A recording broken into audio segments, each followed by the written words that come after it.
सो homies हमारे इस part की स्टार्टिंग में एग्जैक्टली वही सीन से होती है जहाँ पे हमारा लास्ट पार्ट एंड हुआ था। और गाइस हमें यहाँ पे मिराज सिटी का सीन दिखाया जाता है जहाँ चारों तरफ आग लगी हुई थी और इसी के बीच से जो योशिकी है वो यहाँ पे वांग चेन की फिक्र में तेजी से उसे रेस्क्यू करने के लिए बढ़ रही थी। तभी यहाँ पे जो वाटर टाइप का वो जो आउल था वो आ जाता है, आते साथ ही इसका रास्ता रोकने लगता है, जिसपे योशिकी से कहने लगती है कि बेहतर यही होगा कि अगर जिंदा रहना चाहते हो तो मेरे रास्ते से हट जाओ। जिससे वो बंदा फिर भी नहीं हटता। अब यहाँ पे योशिकी की सटक जाती है और वो उसे अपनी सक्शन फोर्स से हवा में उठा लेती है, साथ ही उसकी सारी एनर्जी को ड्रेन करते हुए कहने लगती है कि एक बात कान खोल के सुन लो, तुम्हें मेरा सिटी के अंदर जो मर्जी करना है करते रहो, लेकिन मैं योशिकी अगर मैं अपना माइंड सेट कर लूँ ना किसी चीज के ऊपर, तुम तो क्या मेरा भाई भी फिर मुझे रोक नहीं सकता। अगर तुम जिंदा रहना चाहते हो आखिरी बार कह रही हूँ दोबारा मेरे रास्ते में आना मत। ये कहते हुए वो उसे दूर पटक देती है। अब तभी सीन शिफ्ट होता है और हमें हुआन हाई और त्यानवू के बैटल का सीन दिखाया जाता है जहाँ त्यानवू के ऊपर हुआन हाई ने एक स्वॉर्ड अटैक किया था जिसके चलते उसके फेस पे कट लग जाता है। और तभी त्यानवू यहाँ अपने स्वॉर्ड फॉर्मेशन को एक्टिवेट करते हुए एक बहुत सा जायंट सा स्लैश अटैक उसके ऊपर कर देता है। हुआन हाई इससे बच तो जाता है लेकिन उसके जो पुराने जख्म थे ना वो ताजा होने लगते हैं जिसके चलते वो खून की उल्टियां कर रहा था। अब ये चीज देखकर त्यानवू कहने लगता है कि इसके पुराने जख्म ताजा हो चुके हैं, जिसका मतलब ये है कि अब ऐसे मरने से कोई भी नहीं रोक सकता, तुम चाहे लाख कोशिश कर लो फिर भी। ये हुआन हाई मैं तुम्हें बस इतना ही कहूंगा कि तुम हीरो बनने से कुछ भी हासिल नहीं कर सकते, ये सब कुछ छोड़ दो, कोशिश तुम्हारी बेकार है। जिसपे हुआन हाई जोर जोर से हंसता है, कहने लगता है कि पर फिर भी मैं एक कोशिश तो जरूर करना चाहूंगा क्योंकि ये काफी ज्यादा अमेजिंग है। अब यहाँ पे उसकी ये बात सुनकर जो त्यानवू है वो अपनी डेमोनिक ऑरा को अनलीव करता है और कहने लगता है कि ठीक है फिर अब मैं तुम्हारी इस विश को जरूर फुलफिल करूंगा। और यहाँ वो अपनी एंशिएंट स्वॉर्ड की द ग्रेट मून स्वॉर्ड को समन कर देता है। और गाइस मैं बता रही हूँ अगर तुमने थ्रोन ऑफ स्टील देखा तो उसमें जो कलर्स था ना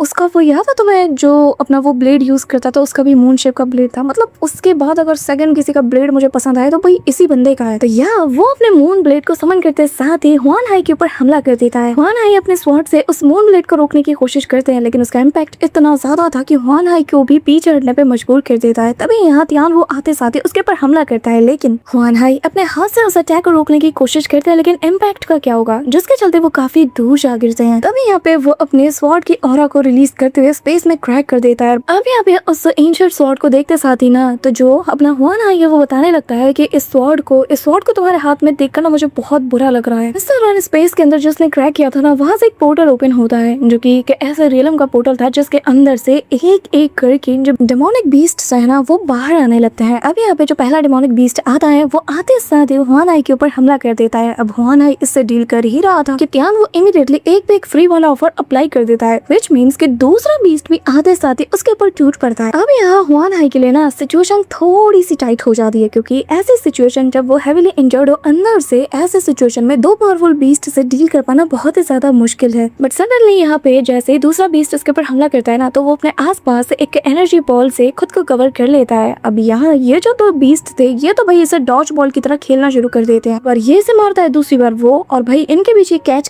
का खेल इतनी देर तक चलता रहता है कि हुआन हाई फाइनली मौका देखते साथ ही एक तगड़ा वाला स्लैश अटैक कर देता है जिसे देखते साथ ही जो त्यानवू वो बताने लगता है the wave of sovereign mad blade जो कि 15 साल पहले अपीयर हुआ था और आज फिर से मेरे सामने इस रात को अपीयर हुआ है। मानना पड़ेगा क्या ब्लेसिंग है ये। अब यहाँ हम देखते हैं कि वो उससे डील करना शुरू कर देता है लेकिन तभी त्यानवू की नजर पड़ती है यहाँ पे वांग चेन और शिव के ऊपर जो कि यहाँ से एस्केप कर रहे थे। अब इन्हें देखते साथ ही वो इनके पीछे लग जाता है। तभी हुआन हाई नोटिस करता है कि ये वांग चेन और बाकियों के पीछे जा रहा है। अब त्यानवू मून ब्लेड को तो इनके पीछे लगा चुका था जिसके चलते बहुत ही जल्द ये इससे टकराने वाले थे लेकिन हुआन हाई वक्त रहते पहुंच जाता है, एक स्लैश अटैक से उसकी डायरेक्शन को बदल देता है जो कि एक सामने वाले जो छोटा सा घर था ना उससे टकरा जाता है। अब यहाँ पे इतनी ज्यादा हड़कंप मच जाती है कि सामने काफी ज्यादा मलबा गिरने के चलते ये लोग आगे नहीं बढ़ पाते लेकिन त्यानवू वो यहाँ पे ऑलरेडी इनके पीछे आ चुका था। अब वांग चेन के ऊपर एक बड़ा सा पत्थर का टुकड़ा गिरने वाला था लेकिन अपनी ब्रोकन जेड स्वॉर्ड के दम पर वो उसे काट के रख देता है। इस दौरान त्यानवू वो इनके सामने बहुत ही माइटी वे में खड़ा था जो देखकर जो वांग चेन है उससे कहने लगता है कि तुम्हें शर्म नहीं आती है, इतने तनके मेरे सामने खड़े हुए एक नंबर के दोगले हो, तुमने अभी मुझसे एक वादा किया था आज तुम उसी को तोड़ने के लिए आ गए। अब इस दौरान हुआन हाई के ऊपर हमारी नजर जाती है जहाँ पे वो अभी भी उन बीस्ट से डील करने में लगा हुआ था जो देखकर साथ ही उसकी बेटी शियान यानी कि शियू उसे अपने फादर की फिक्र होती है लेकिन हुआन हाई इन लोगों से कहने लगता है कि तुम्हें यहाँ से जल्द निकलना होगा। अब ये लोग एस्केप करने वाले थे पर त्यानवू वो वापस से इन्हें दूर पटक देता है जिसके चलते शियान उस बीस्ट के ऊपर से गिर जाती है लेकिन फिर भी वो अपने फादर के पास जाने से खुद को रोक नहीं पाती। अब यहाँ वांग चेन उसे आवाज देता है लेकिन शियान तो अपने फादर के पास दौड़ते हुए जाने लगती है। रास्ते में त्यानवू ने अपनी मून ब्लेड को शियान के पीछे लगा दिया था जो कि किसी भी वक्त इससे टकराने वाला था पर तभी बीच में वांग चेन आते साथ ही एंड मोमेंट में इसकी जान बचा लेता है। अब यहाँ हुआन हाई की सटक जाती है और वो तियानवू की तरफ किलिंग इंटेंट के साथ देखते हुए कहने लगता है कि तेरी इतनी हिम्मत। हाँ, वो रखता है अपनी स्वॉर्ड को, अपनी पावर्स को अनलीश करते हुए कहने लगता है कि तुम तो हमेशा मुझे बीट करना चाहते थे, हमेशा तुमने मुझे चेस किया है, तुम तो हमेशा खुद को अवेंज करना चाहते थे, तो आज क्या हुआ? कायरो की तरह एक छोटी बच्ची के ऊपर हमला करते हुए तुम्हें शर्म नहीं आई? हाँ, ये कहते हुए वो अपने स्वॉर्ड की एनर्जीज को गैदर करना शुरू कर देता है और एक छोटा सा एनर्जी बॉल क्रिएट करते हुए उसकी तरफ देखने लगता है और कहने लगता है कि बताओ, तुम्हारी अंतरात्मा काफी नहीं, तुम एक छोटी बच्ची के ऊपर हमला करने लगे, इतना नीच कैसे गिर सकते हो? आखिर कैसे? ज़ूलिंग के क्या तुम इतने ज्यादा पालतू हो चुके हो कि तुम अपने सारे उसूलों से मुंह फेर रहे हो? उस एनर्जी बॉल को देखते साथ ही जो तियानवू है वो समझ जाता है, उसकी आंखें भी काफी ज्यादा टेंस हो जाती है। वो कहने लगता है कि टाइडल आर्ट। अब यहाँ पे हुआन हाई पूरी तरीके से पागल हो चुका था, वो इस टाइडल आर्ट की फुल पावर को अनलीश कर देता है, जिसके चलते यहाँ पर एनर्जी का इतना बड़ा वॉर्टेक्स क्रिएट होता है जो कि धीरे धीरे करके एक टॉर्नेडो का शेप ले ली थी और ये इतनी ज्यादा मैसिव थी कि सीधा आसमानों से जैसे जा टकरा रही हो। अब यहाँ पे धीरे धीरे करके ये पूरा वेव क्रिएट हो चुका था। इस दौरान हम इस बड़े से टॉर्नेडो के बीच में हुआन हाई को भी देख पाते हैं, जिसके आसपास जो तियानवू के ड्रैगन्स थे ना, यानी कि डेमोनिक बीस्ट, वो भी नजर आते हैं। ब्रदर हुआन हाई उसे ललकारते हुए कहने लगता है कि तियानवू, तेरे में दम है, तेरे में अगर गट्स है तो आ मुझसे फाइट कर, मैं तुझे चैलेंज करता हूँ। अब ये सुनकर तो तियानवू भी बहुत ज्यादा एक्साइटेड हो जाता है और हवा में जंप करते हुए कहने लगता है कि हाँ, यही चीज तो मैं चाहता था तुमसे। अभी हम देखते हैं कि दोनों के बीच में एक एपिक क्लैश होना शुरू हो जाता है, जहाँ मून ब्लेड के जरिए से तियानवू हुआन हाई के ऊपर हमला कर देता है, लेकिन उसके मून ब्लेड को ठिकाने लगाते हुए हुआन हाई भी उसे जबरदस्त टक्कर देता है, इतना ज्यादा कि दूर से ही इनके बीच का ये एपिक क्लैश देखने को मिल रहा था और एनर्जी का इम्पैक्ट कोने कोने पे फैल रहा था। अभी हम नीचे जो वांग चेन और जो शियान है वो उसे देख पाते हैं। वांग चेन समझ आता है कि इस मौके का फायदा उठाकर हमें यहाँ से निकलना होगा, तो वो यहाँ पे अपने फ्लाइंग बीस्ट को सीटी बजाकर इशारा करता है। बस फिर क्या वो बीस्ट आता है इन्हें पिक करने के लिए, लेकिन शियान तो यहाँ से जाने का नाम नहीं लेती। वो कहने लगती है कि प्लीज हम यहाँ से नहीं जा सकते, मेरे फादर अभी भी ऊपर लड़ रहे हैं, मैं उन्हें छोड़ के नहीं जा सकती, प्लीज मेरी मदद करो, मेरे फादर की मदद करो। यहाँ वांग चेन उसकी बात सुनकर उसके सामने बैठते हुए कहने लगता है कि शियान, मेरी बात सुनो, हमारे फादर ने अगर अपनी जान, अपना सब कुछ रिस्क में डाला है तो सिर्फ इसलिए ताकि तुम जिंदा रह सको, तुम यहाँ से सर्वाइव करके बाहर जा सको। क्या तुम ये चाहती हो कि तुम्हारी जिद के चलते उनकी मेहनत बर्बाद हो जाए? हम उनके सैक्रिफाइस को ऐसे ही जाया होने नहीं दे सकते, हमें यहाँ से निकलना होगा। चिंता मत करो, मैं तुमसे वादा करता हूँ कि वो सही सलामत हमारे सामने हाजिर होंगे और उससे पहले मैं तुम्हें सही सलामत यहाँ से निकाल के रहूंगा। तुम जानती हो ना कि हम सभी लोग यहाँ पे लड़कर ऐसे मर नहीं सकते, फिर तो कोई फायदा ही नहीं इस बैटल का, कोई सैक्रिफाइस का। हमें यहाँ से निकलना होगा शियान। यहाँ पर शियान उसकी सारी बात समझ तो रही थी, लेकिन तभी वांग चेन उससे कहने लगता है कि मैंने तुम्हारे फादर से प्रॉमिस किया है कि मैं तुम सभी को यहाँ से सेफली ले जाऊंगा, तो तुम्हें मेरा साथ देना होगा। शियान, हम यहाँ पे फाइट करके मर नहीं सकते, स्पेशली तुम यहाँ पे नहीं रुक सकती। जिस पर शियान रोते हुए कहने लगती है कि पर मेरे फादर का क्या, मैं उन्हें छोड़ के नहीं जा सकती है, तुम्हें समझना होगा। ये कहते हुए शियान रोने लगती है। अब उसे रोता हुआ देखकर वांग चेन को बिल्कुल भी अच्छा नहीं लगता, तो उससे कहने लगता है कि शियान, मेरी तरफ देखो, मैं वांग चेन, मैं हेवन की कसम खाता हूँ, मैं अपनी जिंदगी में मरने तक वाटर डीमन तियानवू से फाइट करता रहूंगा, ताकि मैं वाइल्डनेस हीरो के हुआन हाई की सारी काइंडनेस का बदला चुका सकूं। मैं वादा करता हूँ कि मैं उनके सैक्रिफाइस को ऐसे जाया होने नहीं दूंगा। उन्होंने जो मुझ पे एहसान किया है मैं इसे भूल नहीं सकता, और ना ही उनके इस काइंडनेस को। लेकिन शियान, तुम्हें मेरे साथ आना होगा। अभी यहाँ पे शियान थोड़ी थोड़ी कन्विंस होने लगती है, तभी इसका फादर चिल्लाते हुए कहने लगता है कि शियान, तुम्हें यहाँ से जाना ही होगा। जिसके बाद तो भाई वांग चेन उसे पकड़ता है, फ्लाइंग बीस्ट के ऊपर बिठाते हुए कहने लगता है कि अब हम यहाँ से निकल रहे हैं, और फिर ब्रदर हुआन हाई को वो अलविदा कहते हुए सीधा पकड़ता है शिव को और यहाँ से दौड़ते हुए निकल जाता है। अब वांग चेन इन सभी को रेस्क्यू करने के लिए निकल चुका था। वहीं दूसरी तरफ हुआन हाई से तियानवू कहने लगता है कि एक बात बताओ, क्या 15 साल पहले तुमने सोचा था कि कभी तुम्हारी जिंदगी में ये दिन भी आएगा? तभी उसके पीछे एक क्रैक बनता है, और यहाँ ये जो क्रैक बना था ना, इसे फाड़ते हुए एक डेमोनिक जायंट बीस्ट बाहर आता है। यहाँ पे ये बीस्ट जैसे जैसे इस क्रैक से बाहर आता जाता है ना, तो इसका साइज और ज्यादा बड़ा होता जाता है, जिसको हुआन हाई देखते साथ ही मन में कहने लगता है कि अच्छा हुआ कि मैंने इन लोगों को यहाँ से निकलने के लिए बोल दिया, क्योंकि ये बैटल और ज्यादा इंटेंस होने वाली है। जैसे बात तियानवू से कहने लगता है कि हुआन हाई, कान खोल के सुन लो, तुम ये जो हीरो का गेम खेल रहे हो ना, इससे तुम इस मिराज सिटी को नहीं बचा सकते, बिल्कुल भी नहीं। 15 साल पहले जो चीज तुमने शुरू किया था, आज उसका अंत होने का समय आ चुका है, और तुम्हारे साथ साथ ये पूरा का पूरा जो वाइल्डनेस हीरो का किस्सा है ये भी खत्म हो जाएगा। लेकिन मैं फिर भी तुम्हें एक मौका देना चाहता हूँ, वापस आ जाओ, मैं सब कुछ भुला दूंगा। ये सुनते साथ ही हुआन हाई कहने लगता है कि जब से मैं मिराज सिटी में आया हूँ ना, मैंने इन्हें ज्वाइन किया है, तब से लेकर आज तक मैंने कभी भी वापस जाने के बारे में तो सोचा भी नहीं है। सही मायने में देखा जाए तो 15 साल पहले जो फैसला मैंने लिया था वही सही फैसला है, और मैं आज भी उसी पे कायम हूँ। और अगर ऐसे ही जीते हुए मुझे अपनी जान देना पड़े ना, तो तुम भी देख लोगे कि मैं अपने फैसले से मुकरने नहीं वाला, मैं वापस नहीं आऊंगा। ये कहते हुए वो उसे फाइट के लिए वापस से चैलेंज करता है। तियानवू उससे कहने लगता है कि तुम्हें क्या लगता है कि तुम अपनी रैंक, पोजीशन सभी को अबैंडन करके एक आजाद जिंदगी को पा सकते हो? बिल्कुल भी नहीं। मुझे लगता है कि तुम वाटर ड्राइव को अभी भी भूल पाए हो। मुझे नहीं लगता कि तुम अपने रिग्रेट्स, अपने गिल्ट को अभी भी पीछे छोड़ पाए हो। जिस पे हुआन इससे कहने लगता है कि मैंने आज तक किसी बेगुनाह की जान नहीं ली, किसी मासूम को मैंने चोट नहीं पहुंचाया और ना ही मैं तुम्हारी तरह किसी का पालतू बना। वो मैं नहीं जिसने कि वाटर ट्राइब को पूरी तरीके से करप्ट किया है, बल्कि वो तुम हो। इसलिए मेरे दिल में कोई रिग्रेट, कोई गिल्ट नहीं है। ये सुनकर ध्यान उसकी तरफ देख के स्माइल करता है और कहने लगता है कि हुआन हाई जरा पीछे तो देखो। अब यहाँ हम देखते हैं कि पूरी की पूरी मिराज सिटी जो है वो बर्न हो चुकी है और फिर यहाँ पे सरप्राइज अटैक करते हुए ध्यान उससे कहने लगता है कि तुम्हारी ये सो कॉल्ड मिराज सिटी जिसके लिए तुम फाइट करते आ रहे हो ये जल के राख हो चुकी है। तो मुझे ये बताओ कि आखिर तुम्हें कौन बचाएगा। ये कहते हुए वो उसके ड्रैगन को भी उसकी तरफ छोड़ देता है, साथ ही अपने ब्लेड से भी अटैक कर देता है। अब तभी हुआन हाई उसके अटैक को रोक तो लेता है, लेकिन ध्यान उससे कहने लगता है कि हुआन हाई तुम पूरी तरीके से हार चुके हो, तुम्हारे पास जाने के लिए कोई घर नहीं है, ना ही तुम्हारी मदद के लिए कोई है। तब तुम मुझे बताओ कि आखिर तुम क्या करोगे। जस्ट पे वो कहने लगता है कि तुम्हें क्या लगता है कि मैं यहाँ पे अकेला हूँ, और फिर जोर जोर से हंसते हुए कहने लगता है कि अंधे हो या फिर तुम देखना ही नहीं चाहते, कि तुम्हें नजर नहीं आ रहा पूरा का पूरा द ग्रेट वाइल्डनेस मेरे साथ खड़ा हुआ है, आज मेरा साथ दे रहा है। ये कहते हुए वो सीधा हवा में जंप करते हुए काफी ऊंचाई तक पहुंच जाता है। कहने लगता है कि आज पूरा द ग्रेट वाइल्डनेस मेरा साथ दे रहा है और मेरी पावर चारों ओर फैल रही है और आज ये तुम्हें मिटा के रख देगी। तभी यहाँ पर वो अपने टॉर्नेडो के जरिए से एक वाटर ड्रैगन को समन कर लेते हैं, जिसे देखते साथ ही त्यान वो भी अपने मून ब्लेड को घुमाते हुए उसकी तरफ थ्रो करता है और ancient sea dragon ceiling slash का यूज कर देता है। हुआन हाई भी अपने उस बीस्ट के ऊपर सवार होकर टाइटल आर्ट का यूज करते हुए एक ड्रैगन स्लैश अटैक कर देता है, लेकिन उससे पहले वो ऑलरेडी वांग चेन से टेलीपैथी के थ्रू कहने लगता है कि पीछे देखो और सीखो, ये मेरा सब कुछ है जो कि आज तक मैंने अपनी इस जिंदगी में सीखा है। वांग चेन जो कि शिव को लेकर यहाँ से भाग रहा था वो ऊपर पलट के देखता है, जहाँ हम देखते हैं कि एक तरफ टाइटल बीस्ट अटैक, दूसरी तरफ ancient sea dragon slash attack, ये दोनों एक दूसरे से टकराने के लिए आगे बढ़ रहे थे। अब यहाँ पे ये दोनों एक दूसरे का चिल्लाते हुए नाम लेते हैं और अगले ही पल बूम, यहाँ पे हम देखते हैं कि एक टेलीपोर्टेशन टाइप की चीज बनती है, जिसके चलते दोनों ही यहाँ से गायब हो जाते हैं। अब शिव अपने फादर की ऐसी कंडीशन देखकर बहुत ज्यादा इमोशनल थी, तभी यहाँ पे उसके ऊपर एक तीर से हमला हो जाता है, जिससे डॉज वो कर जाती है, लेकिन ये तीर अब वांग चेन की ओर बढ़ता है, लेकिन वांग चेन वक्त रहते हुए इसके 2 टुकड़े कर देता है। अब तभी वांग चेन के ऊपर काफी सारे तीर से हमला हो जाता है, जिससे वो बहुत ही फैंटास्टिक वे में डॉज करते हुए शिव को एक जगह पे लिटा देता है और फाइनली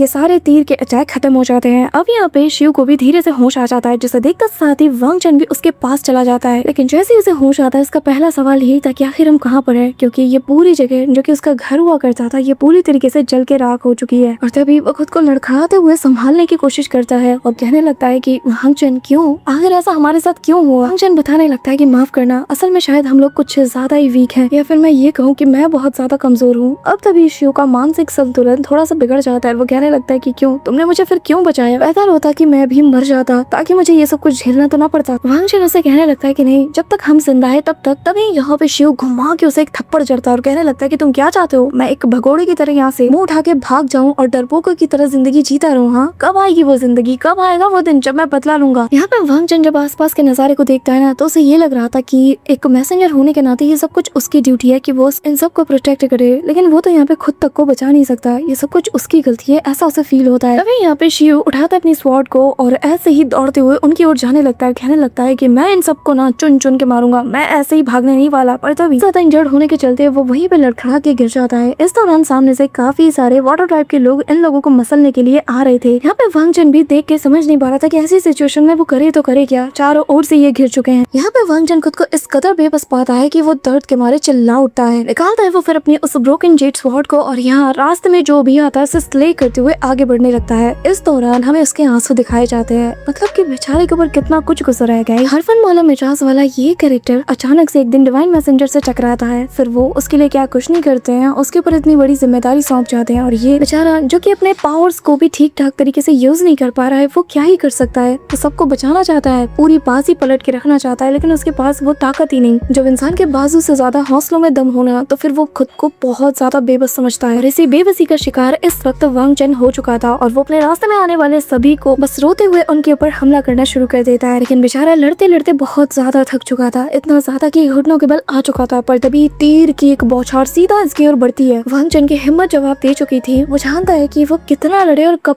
तक लड़े। यहाँ वो बस अपनी आंखें बंद करने वाला था, बट सडनली एक इम्पैक्ट आता है जो कि उसे काफी पीछे ढकेल देता है। वांग चेन यहाँ अपनी नजरों को संभालते हुए जैसे ही सामने की ओर देखता है, उसे नजर आता है कि सारे के सारे लोग दूर गिर जाते हैं, सारे के सारे तीर वहीं पर डिस्ट्रॉय हो जाते हैं और इनके बीच में एक ब्यूटीफुल सा फिगर नजर आता है। हाँ जी, यहाँ पे योशिकी आ चुकी थी और वो पलट के वांग चेन की ओर देखती है। उससे देखते साथ ही वांग चेन को जो लेवल की राहत मिलती है ना, उसके चेहरे की ये स्माइली बता रही थी कि वो योशिकी को कितना ज्यादा पसंद करता है। अब यहाँ पे योशिकी और वांग चेन इतना टाइम बाद साथ एक दूसरे से मिलकर काफी ज्यादा खुश हो जाते हैं। लेकिन तभी पीछे से शियो उससे कहने लगती है कि ये तो वाटर ड्राइव के सेंटर्स है ना वांग चैन, तुम्हें केयरफुल रहना होगा। तभी वांग चैन अपनी निगाहें नीचे कर लेता है। इस दौरान शियो जैसे ही वाटर ड्राइव का नाम सुनता है तो वो अपनी तलवार लेकर उसके पर हमला करने जाता है, लेकिन शियो के ऊपर वो एक छोटा सा अटैक करके उसे साइड में लिटा देती है, जो देखकर अब ये करते हुए योशिकी को भी बिल्कुल भी अच्छा नहीं लगता। तभी वांग चैन उसके करीब जाता है और कहने लगता है कि सिस्टर योशिकी, क्यों आखिर आप यहाँ पे क्यों आई हो? कहीं आप हमें कैप्चर करने तो नहीं आई है? कहीं आप भी वाटर ड्राइव का साथ तो नहीं दे रही? जिस पर शियान बताने लगती है कि योशिकी यहाँ पे बस हमें मारने के लिए आई है और मुझे लगता है कि ये वही उन सबको लीड करके यहाँ तक आई है ताकि हमें कैप्चर कर पाए। वांग चैन का दिल मानता नहीं, लेकिन कानों से सुनी हुई बात और आंखों से देखी हुई चीज को वो आखिर कैसे इग्नोर कर सकता है। अब यहाँ पे उसके बात सुनते साथ ही योशिकी उसके ऊपर हमला कर देती है। वांग चैन सही मौके पर उसका हाथ पकड़ के रोक लेता है और कहता है, मैंने आपसे कुछ पूछा है और आपने अभी तक मेरे सवाल का जवाब नहीं दिया है। ये कहते हुए वो उसका हाथ तेजी से पकड़ लेता है। यहाँ योशिकी अपना हाथ छुड़ाते हुए कहने लगती है कि अगर मैंने तुम्हें बता भी दिया, कौन सा तुम मेरी बात पर यकीन करने वाले हो? तुम यकीन करोगे कि यहाँ पर जो लोग तुम्हें कैप्चर करने के लिए आ रहे थे मैंने खुद अपने हाथों से उन्हें मार दिया? क्या यकीन करोगे इस बात का? अगर मैं ये कहूँ कि मैं यहाँ पे तुम्हारी मदद करने के लिए आई हूँ, क्या तुम यकीन करोगे मेरा? अगर मैं ये कहूँ कि मैं तुम्हें कभी भी देखना नहीं चाहती, कभी तुमसे दोबारा मिलना नहीं चाहती, क्या तुम यकीन करोगे मेरा? ये कहते हुए वो उसके करीब आने लगती है और कहती है कि अगर मैं ये कहूँ कि तुम्हारे साथ आज जो हो रहा है मैं ये कभी होने ही नहीं देना चाहती थी, क्या यकीन करोगे मेरा? मैं बस तुम्हें सही और सलामत देखना चाहती हूँ, क्या यकीन करोगे मेरी इस बात का? वांग चैन ये सारी बात सुन के कंफ्यूज हो जाता है और एंड में वो बस इतना कहता है कि ध्यान वो यहाँ घुसपैठ कर चुका है, पूरी सिटी को आग लगा दी, यहाँ तक कि जो अंकल की है उसने उसे तक मार दिया। तुम्हारे वाटर ड्राइव ने इस मिराज सिटी को पूरी तरीके से स्लॉटर कर दिया। अब आप मुझे बताओ कि आखिर ऐसी सिचुएशन में मैं क्या करूँ? योशिकी से कहती है, ठीक है फिर मुझे जान से मार दो, और कहते साथ ही अपनी तलवार लेकर उसकी तरफ अटैक कर देती है। यहाँ दोनों की तलवार एक दूसरे को ऐसे छूते हुए निकल जाती है और योशिकी का चेहरा इतना करीब से देख कर ना वांग चैन की हिम्मत नहीं होती कि वो उसे मार पाए और अगले ही पल वो उसे अपनी बाहों में ले लेता है, जो देखकर योशिकी उससे धीमी आवाज में कहती है कि आखिर तुमने मुझे मारा क्यों नहीं? अगर तुम ऐसे नहीं करोगे तो सबको कंफ्यूजन होगी ना। आखिर तुम खुद के साथ ऐसा क्यों कर रहे हो? ऐसा तो तुम और ज्यादा सफर करोगे। चैन और ज्यादा टाइटली उसे हक करते हुए कहने लगता है कि